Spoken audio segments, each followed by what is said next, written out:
Hey, are you a business owner, entrepreneur, or professional? If so, we want you to apply to be a featured guest on our show. My name is Adam Torres, and I host the Mission Matters series of podcasts. I've recorded over 3,000 episodes, and we are just getting started. How do you know if you'd be a good guest to be on the show? Well, only one way to find out, and that's to apply, but I'm going to let you in on a little secret. We want guests that have a story to tell, guests with a brand, a product, or a service that can benefit my audience of listeners. If this sounds like you, go to missionmatters.com and click on Be Our Guest to apply. I'd love to talk to you and get to know more about your story. Again, head on over to missionmatters.com and click on Be Our Guest to apply. All right, now let's get into the show. Hey, I'd like to welcome you to another episode of Mission Matters. My name is Adam Torres. You can follow me on Instagram at AskAdamTorres. And if you'd like to apply to be a guest on the show, just head on over to missionmatters.com and click on Be Our Guest to apply. All right, so today I have Stacie Feller on the line, and she's president over at KangaRoof Austin. Stacie, welcome to the show. Thank you. Glad to be here. All right, Stacie. So I'm excited to talk about today's topic. So of course, we'll talk about KangaRoof and all the great work you're doing for your clients, but in the Austin area. But I also want to do a deep dive into Austin in general, because I know people are moving there from California. I know there's all kinds of different things going, and I get my news from you. So I don't always know what's going on out there. But just to get us started, let's start with our signature question. So Stacie, we at Mission Matters, we amplify stories for business leaders, entrepreneurs, and executives. So that's our mission here. Stacie, what mission matters to you? That's a great question. I spent a little bit of time thinking about that. And what always comes to mind is a few years ago when I had my management team offsite, and we were talking about our core values, and we were creating our core values and going through the whole exercise. And man, we had so many different things that we were working through that we wanted to have in our core values. And one of my managers just leaned back and said, "Stacie, when you're gone, what do you want people to know about you? What do you want? What fuels you?" And it really just kind of came out really naturally. And I speak from my husband and myself, both in this business, is what fuels us really is providing life-changing employment for hardworking people. And that's what our mission is here. We love what we do. We say all the time that we are in business and we happen to sell roofs, but the business that we're in is actually employing some of the hardest working people you'll ever meet and helping enrich their lives. And so if we can do that every day, it's been a good day for us. Man, that's amazing, Stacie. I have chills over here. I'm like, I love it. I love bringing these mission-based entrepreneurs and businesses to our program and introducing them to our audience. I mean, this is what excites me about doing this every day, is really hearing these stories. So love to hear this. And that's a little bit about, that's kind of what makes us a little different in this business, in this industry, is that we have a lot of employees. We're up to 60 employees now at our operation. And, everyone that comes in, our job, we feel as our managers, is really what can we do to make their life better? Yeah. And that in turn helps us all grow as a better team. Amazing. Let's and we'll talk more about KangaRoof, because I want to know a lot more about your team. I also want to know a lot more about how the business started, and it's a family business, so we'll go into that. Love bringing family businesses on and giving a voice. Maybe just to kind of get us set up for the overall discussion. Tell us a little bit more about what's going on in the Austin market, because I hear it's booming, a lot going on. So what are you seeing? Well, yeah, it has been quite crazy in all fronts. From the real estate market, the growth that Austin has seen has just been unbelievable. When COVID first hit last year, a lot of people weren't sure what was going to happen, or were we going to move into a recession? That's certainly not what happened here. If anything, we had more people flock to this area. So as many of you know, we've got a new Tesla factory here. Of course, Dell Technologies is a big employer here. We have got Amazon's moved in, Facebook's moved in, Google's moved in. I've got a big Apple campus here. So we are seeing a tremendous influx of people that are moving from all parts of the country, a lot from California. but from all parts of the country are moving to this area. Texas is kind of an area that it's almost like a little microcosm of the country. Because we've got energy, we've got the ports down for the shipments, we've got farming. We've kind of got a little bit of everything here in this state, and so we have become a beacon that people are moving towards out here. Let's talk a little bit more about the real estate side of things, because I know that definitely affects your day to day. So lots of people moving in, obviously, either new builds when it comes to houses, or obviously, they're purchasing homes and renovating them. A lot of different things going on. Like, tell me a little bit more about what you're seeing on the real estate side of things. On the real estate side, we're seeing a tremendous amount of low inventory of houses for sale. And so we've got a lot of people that are paying way over asking price for houses as soon as they go on the market. As a matter of fact, we just sold our house back in April. We're empty nesters now. And so our kids are all moved out. We didn't need the big house. We were already planning on selling. And we sold in 3 days. In 3 days, we had 6 offers, all of them over asking price. And so it's been amazing. I heard yesterday of someone who put their house up for sale and they had a contract in 12 hours. So there's just not a lot of inventory for houses on the market. And they can't build fast enough. So what we're also seeing here, what we're seeing a lot in the country, is the supply shortage and the labor shortage has slowed down a little bit of the new build, just because we can't get the materials to finish the houses out. But they're still selling as fast as they can get them done. Matter of fact, I was just reading last week where Austin has now moved up into, I think, the top 3 of areas in the country for wood framed multi-housing apartment complexes that are being built. And so normally that was your Los Angeles area, San Francisco, Chicago, those kind of areas, Dallas, and Austin kind of was, we'd stay in the lower, close to the 10 mark, and it's moved down to the top 3, which is a sign of people not being able to buy houses here. So they're having to move into apartment complexes. And so we've got a lot of multifamily housing that is coming online here in Austin lately. That's amazing. What an amazing story. And so, like, what do you think? And I'm looking for whatever your personal bias, whatever it is, like, what makes Austin so attractive? Because I see the numbers, of course, you have big companies coming in. We know the things that you could read on any article, but what do you think makes it Austin's just such that place that people want to be? That's a good question. So I am a native Texan, if you can't tell from my accent, but I'm originally from Southeast Texas, which is down by the Gulf of Mexico. I moved here about 20 years ago. And part of what attracted us here really was the area of the state and the weather aspect. We don't get a lot of the extremes, although earlier in February, we had the worst winter we've ever had, or we had a big freeze that came through. But normally the weather's really mild. You can get to anything from this area here, but the economy has always been very strong here in Austin. And so from the tech boom that we have, we've got a lot of industries that are here. We've got insurance companies that are out of the Austin market. Pretty much any type of industry, we have some form of it here. In addition to that, again, our location is, we're pretty close to anything. I mean, we're 3 hours from the coast. So if you are in an industry that gets shipments in from overseas, you've got the Intercoastal Canal with Houston right there. So it's a lot of it is just the location, the mild weather, and then the folks here in Texas are just friendly folks. So another thing that doesn't hurt is we don't have any state income tax here. So there's no state income tax. So you get to keep a little bit more of your money if you come to live here in Texas.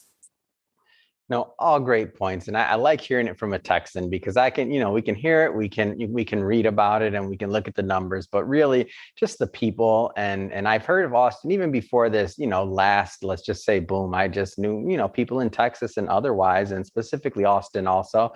And it just seemed like one of those places that was always on my list. I'm like, if I didn't get stuck on this media side of things, then I'd probably be out there too. But I feel like or at least I've seen like some more and more media outlets are moving out there, more producers, more people from Hollywood. Part of it due to, these taxes and what they're doing in California, and just part of it just the quality of living. It's just like the people that you want to be around all the time. It's like Texas was a great place for that. Yep, absolutely. Matter of fact, I have a new employee that just started today, and we were chatting this morning, and he moved here from California, and so he's looking to start a life here, and just had heard great things about Texas. Liked the no income tax, liked the lower taxes that we have.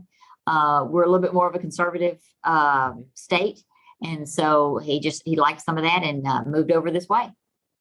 So let's talk a little bit more about KangaRoof now. So first off, give me the backstory, like how'd this get started? Okay. So actually, my husband started the company back when he was in college. So he is a construction engineer. He has his engineering degree from Iowa State. He's a Midwestern boy. And so he grew up kind of on a farm. And one summer, a friend asked him, "Hey, you ever thought about doing some roofing?" And he was like, "No." And he's like, "Man, you ought to. That's going to be a good business to be in." And so he started on it when he was in college as a way to help pay for college, and did the first roof 100% by himself. Made a little money, hired the next employee, and then just kind of little by little had a crew. He'd go sell the jobs. They would put the roofs on. And but by the time he finished college, he had learned, he kind of saw what people thought of roofers. And roofers, for the most part, a lot of people think they're kind of bottom of the barrel, kind of not your most trustworthy people. Kind of the industries kind of could be ripe with fraud. And so he was an engineer now, so he didn't want to be a roofer. So he'll tell you he took about a 50% pay cut and went to be an engineer. And so did that for a few years, and he's really the entrepreneur out of the two of us. And decided he really preferred to be out on his own. So he, like many others 20 years ago, moved to Austin when the economy was booming, and started a general contracting business. Really just almost bankrupted himself in the general contracting business. And so during I think it was about 2009, a hailstorm came through the area where his folks live. They had since moved to Texas. And he called him up and he said, "Hey, can I come out and do your roof for the insurance proceeds?" And they said, "Yeah, sure. Come on." He said, "Okay, I'll be there in 2 days." Yeah. He gets there in 2 days, and his dad hands him a list of 13 neighbors and says, "Here's my neighbors. They want you to do their roof also." Whoa. And he took a hard look at that point. And he said, "You know what? I can be a good roofer, and I can help change the industry one customer at a time." Wow. And really that's what it's been ever since then. So he and I met in 2011 and got married in 2012. And during that time we were talking, I said, "You ever thought about growing this thing?" Because he was a one-man show at the time. And he said, "Yeah, but I just don't like managing people." And I was like, "Well, that's what I do. I'm from the insurance world. I spent 20 years in the corporate insurance world. Love the stability, love the steady paycheck. I'm not the risk taker at all." And but I said, "You know what? But I manage people all day long. Maybe we can do this together." And so we did. We started out. His sister joined us, and so we kind of were a 3-person management team running the company for several years, and started growing it, and grew it large enough to where in 2016 I could leave my corporate job and move full time into the company. And so at that time, my sister-in-law had grown her territory out where she lived, which was an hour and a half south of here, to where she could spin that off and be her own company. And then I took the lead as the president at that time. And one of the things that I was looking for is, if we're going to change the way people look at the industry, we've got to do things the right way. Yeah. And we got to make sure that our image and our practices and our values align to what people want. And so we really started working at that point to make sure that we were the best that's out there. I think one of the things you and I talked about before is what kind of customers we're looking for. We were looking for customers that want a relationship. We're not a transactional company and one and done. We want somebody who wants to refer us, who wants to send us more business, who, if they sell their house and they go buy another house and they want to have the roof inspected, we're the first person they think to call. Amazing. And so, so that's a little bit of how we got started, and got started with just a young man and his dream, and he wanted to be an entrepreneur. And then I came along and kind of helped scale things and move them to the next level. Wow, that's amazing. So this all started at in a hailstorm, right? It did. So this hailstorm brought Scott not only a scaled business, so to speak, but also his wife and a future. That's amazing. What a story. Yeah, got him back into the business. That's amazing. Yeah. So now you're focusing on, let's make sure I have this right. So right now you focus primarily on residential, right? So tell us a little bit more about that. Yeah, absolutely. So we are a residential re-roofing company. So we don't do any new construction. There's great new construction companies out there. It's just not our cup of tea.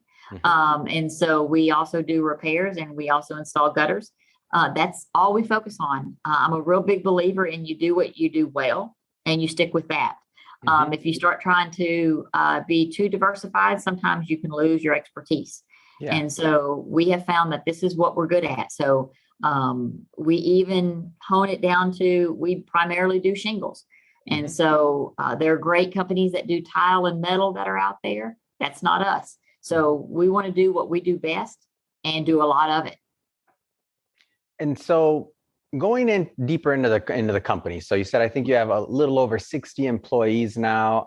Yes. Tell us a little bit more about, how important company culture is and like how you've been able to grow and maintain that. Cause it gets hard. Like started with just, a couple people and now you grow, you brought on another employee, as you mentioned yesterday or today.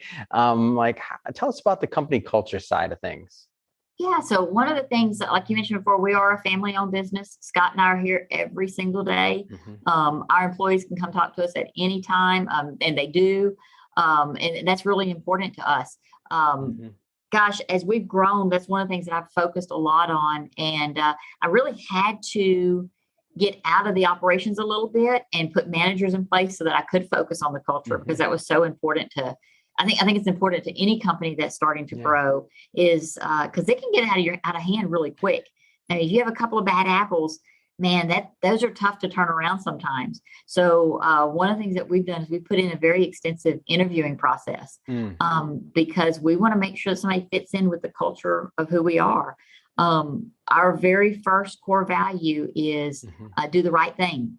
And so I grew up with a mom and dad that were in a small business. And my dad always taught us, you can do things right, but you have to do the right thing. Yeah. And what he used to say is, you can rob a bank and you can do it right, but it's not the right thing to do. And so my staff hears me say that all the time, we have to do things right, but we have to do the right thing. And so those are the folks that we're looking to work, that we want to work with us here. And so, so it plays a critical role in who we are. And what we do, because I'm only looking really for the best of the best to work here. I'm putting my name out on them. Scott and I are very active out in the community. We just attended a local country music festival. So we were just at a local country music festival that's held locally here, and we were sponsoring part of it. And I'm there in my KangaRoof t-shirt, and I hear a lady go, "Hey, Kanga." And I turned around and she was like, "Y'all were just at my house 2 weeks ago. And, and we're getting our insurance paperwork and we're going to be calling y'all back out to get everything." It's just those kind of things just mean the world to me. And that's like I tell my staff, we are out and about all the time. We have what we call our happy neighbor guarantee, which means that I want to be able to walk through the grocery store and not worry about running into a customer and them going, "Hey, we've got this problem with you." And so we really, really focus with our staff. We do a tremendous amount of customer service training. We do a lot of conflict management training. We do a lot of coaching and role playing on things because it's just very important to us that we take good care of our customers and that our customers know that they're kind of part of our family too. And as being part of that family, we're going to resolve any issues that they have. So the home services industry, just like in general, I would argue there's probably not as much representation, like women representation, as there could be. So you as an executive, as an owner, as a leader in the industry, like what kind of advice would you give to, other women that may be watching this and thinking, this could be a path, like I've never really considered it, or even, male leaders that are in companies that haven't really considered as much, like strategically aligning, women talent to executive roles. How do you think women can play, let's just say, a bigger role? There's a couple of things. There's some key things that I've done that I noticed made a huge impact on my growth for me personally, professionally. Number one is get a coach.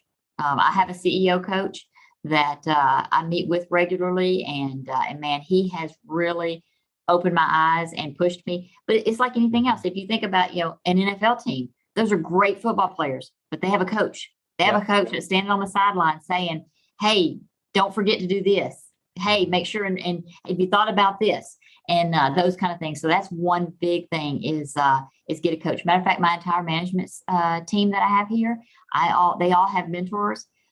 They all go through coaching programs and things like that, because I just think that's so important, not just professionally but personally also. But from a female standpoint in the home services businesses, because there aren't a lot of us that are at this level. Some of the things that I've noticed is, one, you got to know your product. You don't know how many times that I have been questioned by male counterparts, thinking that I don't know what drip edge is, or I don't know what different shingle kinds are. Now, I'm not on the roof every day. Have I gotten on the roof? Absolutely. Do I know my products? Yes, I do. I know the business also. And so part of it is know your products and services, so that you can't be buffaloed by people that are looking to show you up some. Another one of the things that is really, I think is a big thing, is own your authority. If you're in this role, you got to own it. You can't, I'll be honest with you. I'm not going to share a secret here. I guess I'm sharing it with the world also. But there are things that I don't always know when it comes to certain technical things of roofing. Okay. And so when one of my sales guys or one of my production crew ask a question about how to do something, what I'll do is I go back and I find that answer. I'll go to my husband, who's my engineer. We talk through it and I bring it back to him and I say, okay, here's what we're going to do. And so, but I learn from that and I make the decision. And if I make the wrong decision, I own that. I own that that's what it is. And we're going to make it right. But the biggest thing is own your authority. But also garnering support, especially for women, from other males in the area. One of the biggest things that helped me out tremendously is whenever my husband and I decided to move me into this president role, he had been in that role for a long time as he had grown the company. So a lot of people still went to him for a lot of questions. And he started immediately saying, you're going to have to ask Stacie that. They would go at, can I lower price over on this item over here? You have to go talk to Stacie about that. You have to go talk to Stacie about that. And that kept from undermining my authority and really helped move people in the direction of that I wanted them to go, where we were moving the company at the time. So those are kind of some of the big things. The biggest thing is get you a coach, because a coach is going to look at it from a different point of view and going to tell you some things you don't always want to hear, but that's okay. And they're going to help their job right? That's right. That's how we all improve. But know your product and own your authority. Don't be afraid to take that authority. The home services industry, just, as a whole, like, I think personally, I think it's a great place. There's just great people working, everything from the delivery to the sales to the clients you get to work on. And to me, it's a very special, and like, it's just an intimate industry because you're working on their homes. That's like where they're raising their family. That's like their hopes, their dreams. For many people, it's their largest investment they're ever going to make. Right. So they're entrusting you with, not only a big purchase dollar amount, but they're entrusting you with a lot of, their hope and what their plans for the future are. So like, what have you found so like enriching and rewarding about just being a part of that whole picture? Oh gosh, I've always enjoyed it, but I think really it really hit me during COVID when everybody was shut down. When people couldn't go to work, we were considered an essential business. And so we were still working, but when somebody has a leak at their house and their roof, And if you stop and think about it, that leak, it takes a little bit of time for it to show up. So by the time it shows up, there could be other damage that's there. And we're already in a pandemic where people are worried about, and at the time weren't sure what was going on in the air, how this virus was being transmitted. And so people start worrying about, the wet ceilings and things like that. And for us to be able to go and calm them down, say, it's okay, we're here, we can still fix it. We can do it without having close contact. We can, and so we made those adjustments in our business practices so that we could still serve our customers, but to be able to take the stress level down and go, it's okay, it's going to be all right. We're going to be able to help you out here, and we're your neighbors, and we're going to be here for the long haul. And that's one thing that we really push with Scott and I here. Our whole focus is to be here for the long haul. In our industry, there are a lot of fly-by-night roofing companies. There are a lot of companies that when a storm comes in, man, everybody's a roofer. And so, and that's great for entrepreneurs that want to start up. They have zero problem with that. But when you got folks that come in and then leave, and then 3 years later, you have a problem with your roof and you can't find them, all that money you spent with them is gone. Yeah. We're not going anywhere. We're right here. This is where we work, and this is where we live, and this is our home.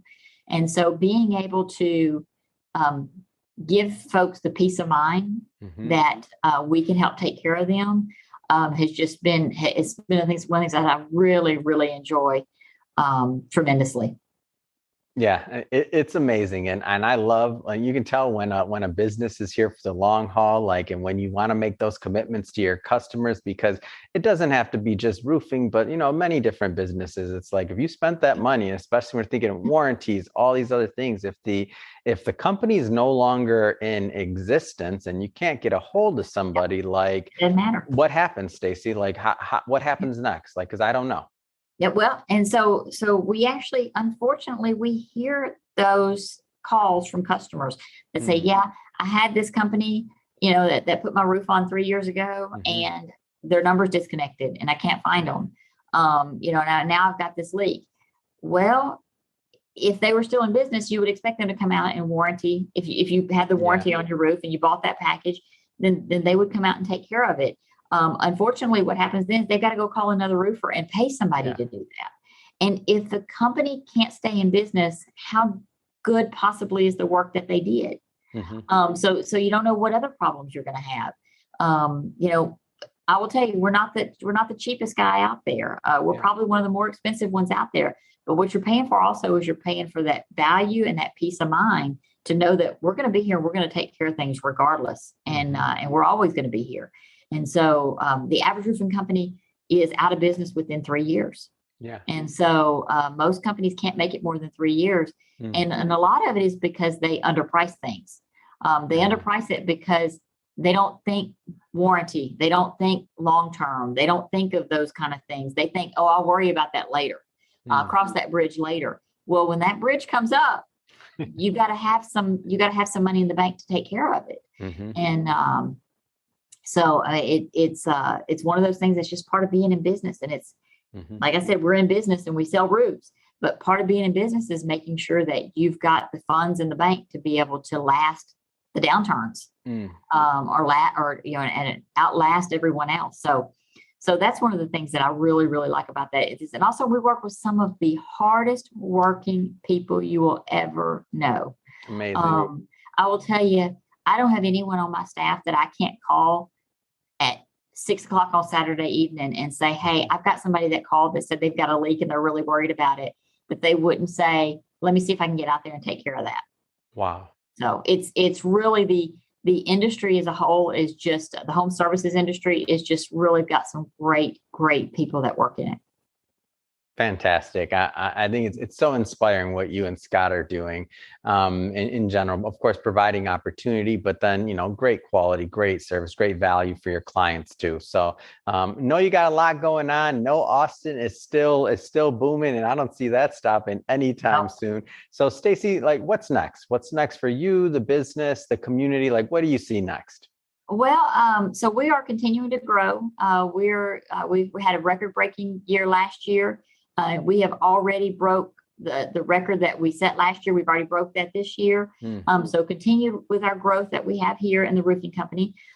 We bought a small HVAC company 2 years ago and rebranded it. So we now have Koala Cooling, which is a sister company with our roofing company that we are working to move underneath my fold. My husband started that, and he's been working, so that will be passed off to me by the end of the year. Yeah. And then we'll eventually probably look at some other home services, maybe plumbing, maybe electrical. Haven't decided quite for sure which one we're going to go to next. My biggest thing is I want to make sure that the roofing and HVAC is solid before we move to the next level.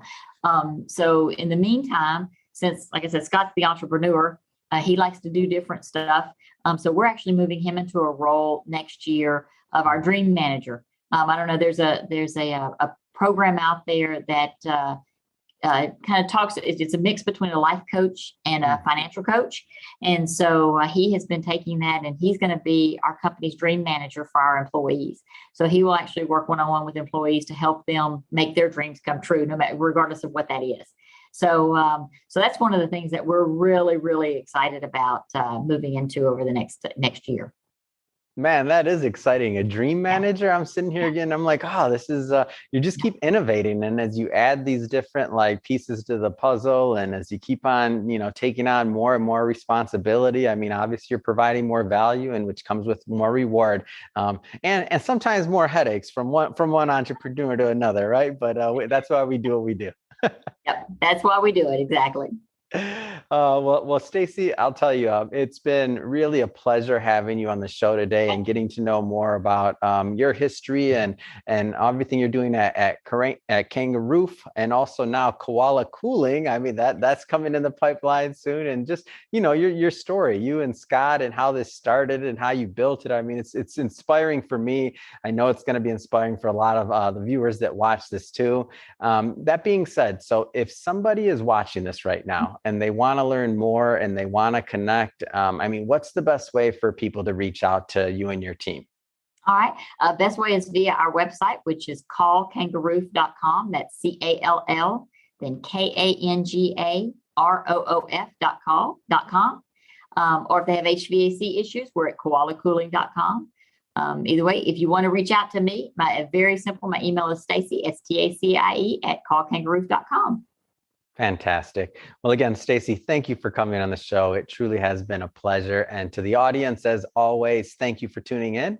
Hope you got a lot of value out of this. Hope you learned a lot. If you did, don't forget, hit that subscribe button, especially if you're a first-time viewer. Have many more mission-based entrepreneurs and businesses coming up for you, and we don't want you to miss anything.